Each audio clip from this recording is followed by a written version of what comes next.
درود رفقا، حالتون چطوره؟ خیلی خوش اومدید به یه ویدیوی فوق خفن، تکرار میکنم فوق خفن از چنل یوتیوب. داخل این ویدیو یه اتچمنت خیلی خفن از شاتگان کیارم داریم و یه سری بچه‌ها، یه سری چیه، تمام نکاتی که واقعا شما باید راجع به شاتگان بدونید و یه سری چیزا که واقعا دلایل منطقی و شما رو قانع میکنه که آقا اصلا چیزی به اسم شاتگان وان شات وجود نداره. من از شاتگان اتچمنت های زیادی داخل اینستاگرام گذاشتم. گفتم اینستاگرام، اکثرتونم طبیعتا از اینستاگرام اومدید و دارید این ویدیو رو میبینید، ولی اگر از ساجست یوتیوب هستید پیج اینستاگرام همینجا براتون میذارم عکسشو. حتما به خانواده خفن و بزرگمون بپیوندید. اونایی هم که از اینستا اومدن دمتون خیلی گرمه، مرسی که همیشه هوای منو دارید و حمایت میکنید. داشتم میگفتم داخل اینستاگرام خیلی اتچمنت زیاد من گذاشتم، پس طبیعتا نظرات زیادی رو از اونایی که دریافت کردن این اتچمنت ها رو من گرفتم به صورت بازخورد. یه نظری که بین خیلی ها مشترک بود و واقعا منو هرس میده اینه که مثلا ازم میپرسیدن این وان شات میکنه دیگه، یا مثلا میگفت داداش من چند تا رو زدم، چند تا وان شات شد، چند تا نشد. ببینید رفقا، هیچ شاتگانی به این منظور نیست که شما میتونید وان شات کنید. وان شات کردن یه چیزیه که کاملا اولا شانسیه، دوما به ریجستر شما بستگی داره، سوما به پرکایی که اون لحظه روی شاتگانه و از همه اینا مهمتر فاصله شروع فایت.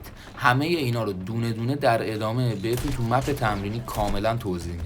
ریجستر خب تو ایران واقعا با این سرعت داده‌هامون مکافات برامون. مثلا عربه پینگش 10، یه ایرانی باید پینگش بین 50 تا 90 بچرخه.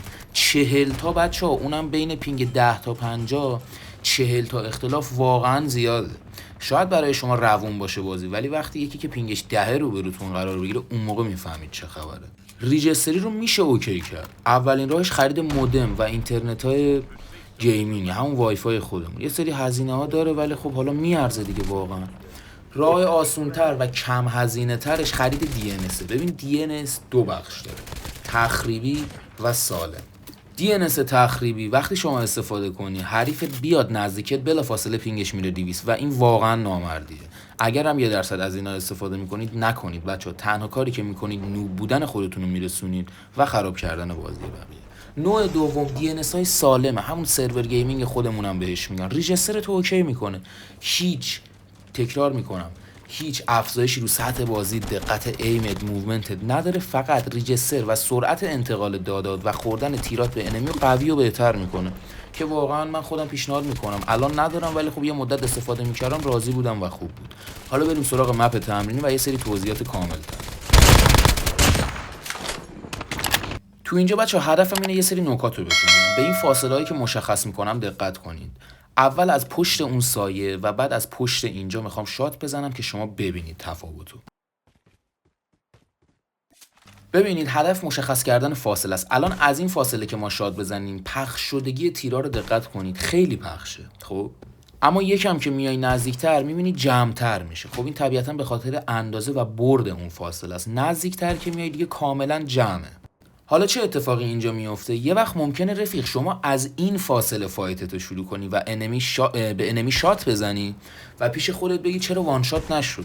خب عزیز من، وقتی از این فاصله شات میزنی، اولا که همه اون تیرا به انمی نمیخوره، ممکنه تو موومنت باشه و 2 تا دونه از این تیرا بخوره، چون شاتگان مثل AK 117 مثل اسنایپر و بقیه گانا نیست که داشت تک تیر باشه، یعنی تک تیرها ریجستر بشه.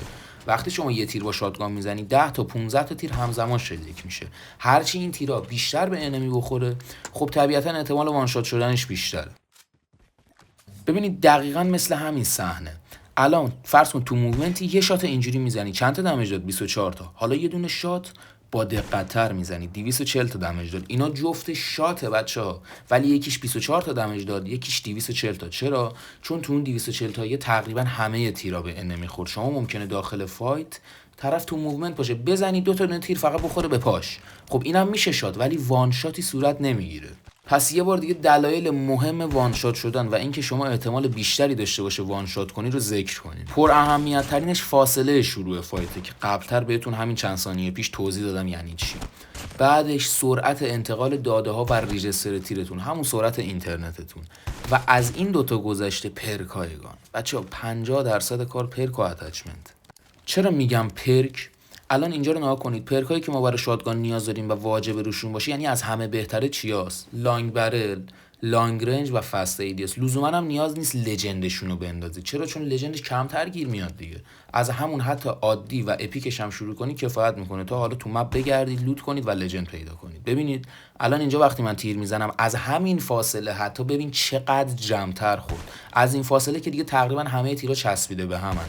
پس پرک اینقدر تاثیر داره. خودتون این تیرایی که الان زدیم و با تیرایی که بدون پرک اول با شاتگان زدیم مقایسه کنید. پس حالا که یه جمع‌بندی پیش خودت بکنی و اینا رو بذاری کنار هم دیگه، میبینی که وان شات کردن به 10 تا چیز آقا بستگی داره. اتچمنت گانت، ریجسترت، پرکای گانت و فاصله فایتت و کلی چیز دیگه که واقعا اونا دیگه چیزای کوچیکه، مهمتریناش همین هست. حالا شما خودتو بذار جای من، میای یه اتچمنت میذاری، یه سری میان میگن داداش وان شات دیگه، تو میتونی آیا بشینی 7 دقیقه اینجوری توضیح بدی بهشون که آقا وان شات کردن به این چیزا بستگی داره؟ ترجیح میدی چیزی نگی دیگه طبیعتا. ولی خب آره دیگه رفقا، دمتون هم گرمه که اگر تا اینجای ویدیو با من بودید یه لایکی پای ویدیو بزنید و یه کامنت رفقا انگلیسی با قلب بنفش بذارید ببینم کیا تا اینجا همراهمون بودن. دمشون واقعا خیلی گرمه. اگرم به این سری ویدیوها علاقه دارید چنل منو حتما دنبال کنید، چون تمامی نکات و چیزایی که واقعا رو بازیتون تاثیر میذاره و مهم هست رو جمع‌بندی میکنم و به زودی داخل یوتیوب دونه دونه براتون آپلود میکنم. فقط منت سر داداشی میذارید اگر قبل سابسکرایب کردن یه 2-3 تا کامنت حتما انگلیسی هم اگه بلد نیستید همون چند تا کلمه انگلیسی کفایت میکنه بنویسید تو کامنت ها، بعد سابسکرایب کنید که ساقاتون نپره. از دیروز یه چیز حدود 200 نفر سابسکرایب کردن تو همین یه روزی که چنل رو زدیم، ولی 150 تاش به خاطر همین آی پی ثابت نبودن فیلتر شکن‌ها و متاسفانه ایرانی بودنمون پریده.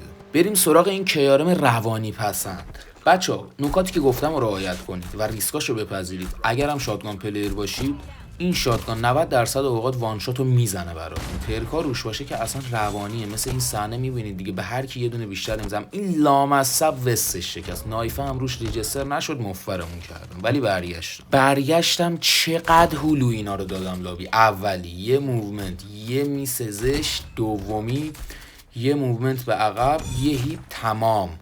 چشای داداش امیدوارم که ویدیو براتون مفید بوده باشه. من سعی کردم تمامی چیزایی که واقعا مهم هست رو بگم که بدونید شاتگان جریان شه. اگرم از قبل میدونستید که دیگه عشق منید آقا، دمتون گرم. میدونم که همتون سطحتون بسیار بالاست، ولی خب من نکاتی که بلدمو میگم، اونایی که بلد نیستن استفاده کنن. عشق منید، عشوه‌گرید، چشای داداشید. اگه تا اینجا اومدی و داری صدامو میشنوی که داداش بوسم به تنها چیزی که میتونم بگم. اگر ویدیو رو لایک نکردی دمت گرم، اگر لایک رو بزنی یه انرژی مثبتی بفرستی، و اگر مخاطب پلتفرم یوتیوب هستی و این سری ویدیوها رو دوست داری چنل رو سابسکرایب کن. قلب داداشی فقط قبلش یه کامنت انگلیسی بذار بعد سابسکرایب کن که سابت نپره. بوس ریال مهدی بهتون. اینم از اتچمنت. تا ویدیوی بعدی فعلا.